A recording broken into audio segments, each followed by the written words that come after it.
Untuk perkembangan lanjut, Perhimpunan Agung UMNO terus lintas langsung bersama rakan setugas Hasimi Muhammad di WTC. Silakan Hasimi.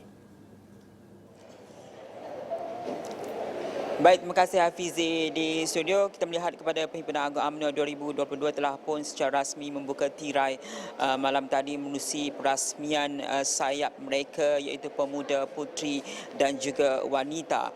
Yang mana kita sedia maklum bahawa PAU 2022 ini sepatutnya berlangsung pada Disember 2022 namun terpaksa ditangguhkan susulan daripada beberapa perkara termasuk juga dengan bencana alam seperti banjir dan sebagainya, dan kita melihat kepada hari ini secara rasmi ia telah pun memasuki hari kedua yang mana tumpuan hari ini kepada beberapa perkara, khususnya kita melihat kepada ucapan dasar daripada pemuda, puteri dan juga wanita UMNO.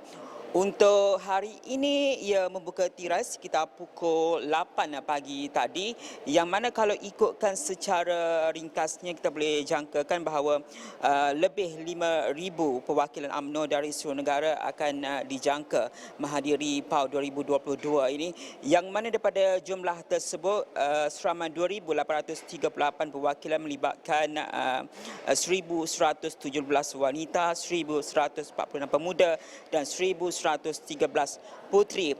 Dan seperti tadi kita juga mengikut rapat ucapan dasar disampaikan oleh Ketua Pemuda Pergerakan UMNO Malaysia, Datuk Ashraf Wajdi Dasuki, yang mana kita dapat melihat kepada ucapan dasar beliau menyentuh mengenai bagaimana usaha yang perlu dilakukan oleh pemuda khususnya untuk mengukuhkan parti dan juga institusi presiden itu sendiri. Dalam ucapan yang begitu panjang lebar telah juga disentuh bagaimana realiti kepada penerimaan kerajaan perpaduan dan juga bagaimana usaha untuk memastikan bahawa mereka ataupun kumpulan individu yang disifatkan sebagai pengkhianat itu perlu dihentikan atau disingkirkan dalam usaha untuk mengukuhkan UMNO ini itu sendiri, dan juga bagaimana keterbukaan UMNO dan juga akar umbinya untuk melihat kepada usaha untuk meyakinkan semula rakyat untuk menerima UMNO khususnya dalam memimpin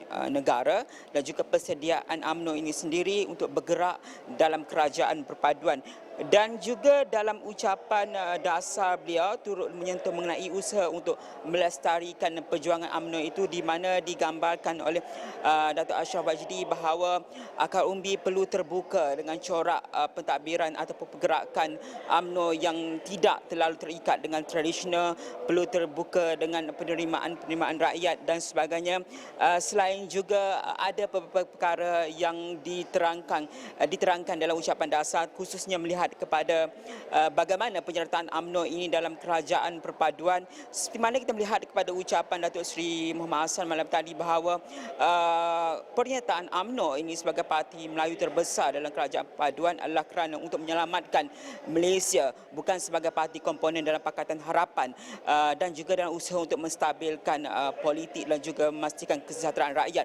Begitu juga ditekankan oleh Datuk Seri Ashraf Wajdi ini bahawa selain kita melihat kepada usaha untuk menyelamatkan Malaysia, digambarkan dari sudut lain bahawa ini merupakan rencana daripada Allah Subhanahu Wa Taala, walaupun dikatakan oleh Datuk Ashraf Wajdi bahawa UMNO pada asalnya sebaik sahaja melihat kepada keputusan PRU 15 ini telah pun pasrah dan bersedia untuk menjadi pembangkang. Namun rencana Allah lebih besar meletakkan UMNO ini dalam kerajaan perpaduan bukan sahaja untuk memastikan kestabilan, tapi juga untuk memastikan usaha seperti Melayu Islam ini terus dijaga. Kita dengarkan apa yang dikatakan oleh Datuk Ashraf Wajdi Dasuki.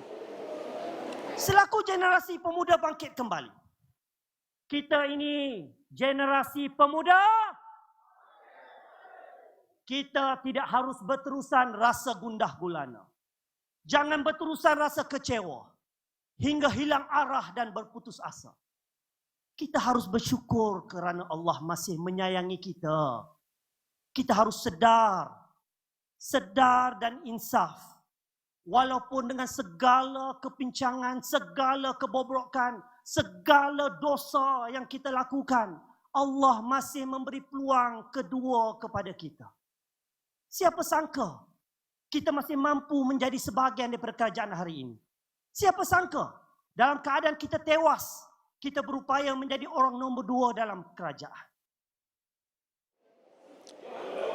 Antara perkara lain yang turut mencuri tumpuan dalam ucapan dasar Ketua Pergerakan Pemuda UMNO seperti tadi adalah mengenai desakan pemuda untuk agar SPRM dan juga Peguam Negara menyiasat isu-isu berkaitan dengan penyelewengan dan juga rasuah, termasuk juga mendakwa bahawa dana-dana politik khususnya dalam PRU15 itu telah pun menggunakan duit rakyat dan sebagainya. Perkara ini ditegaskan oleh Datuk Ashraf Wajdi Dusuki bahawa keadaan tersebut yang didakwa sebagai penyelewengan dan juga rasuah perlu disiasat secara adil dan saksama. Kita dengarkan apa yang dikatakan oleh beliau.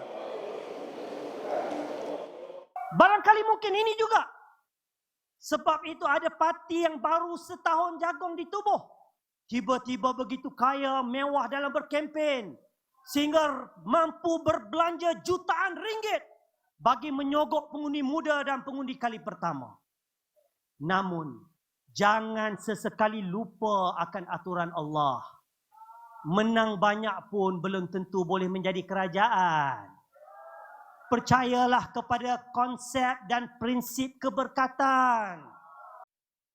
Pemuda UMNO menggesa agar pihak SPRM dan Peguam Negara terus memburu, segera mendakwa mereka yang terlibat dalam rasuah dan penyelewengan berbilion-bilion wang rakyat di sebalik slogan bersih stabil yang dicanang-canangkan. Setuju?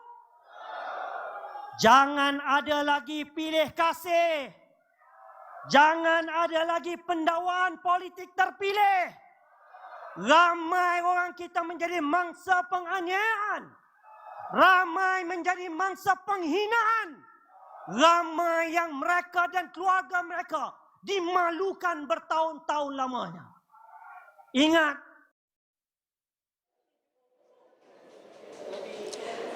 ini antara yang kita bawakan untuk setakat jam ini mengenai ucap pertama yang disampaikan oleh Datuk Ashraf Wajdi dalam ucapan dasar beliau.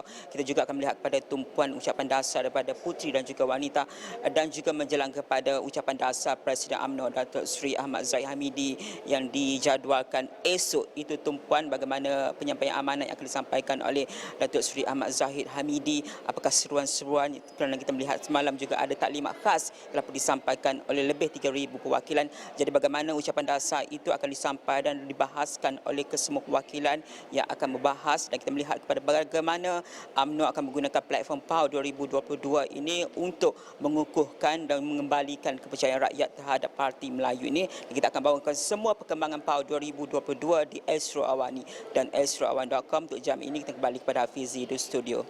Baik, terima kasih Hasimi Muhammad langsung dari WTC.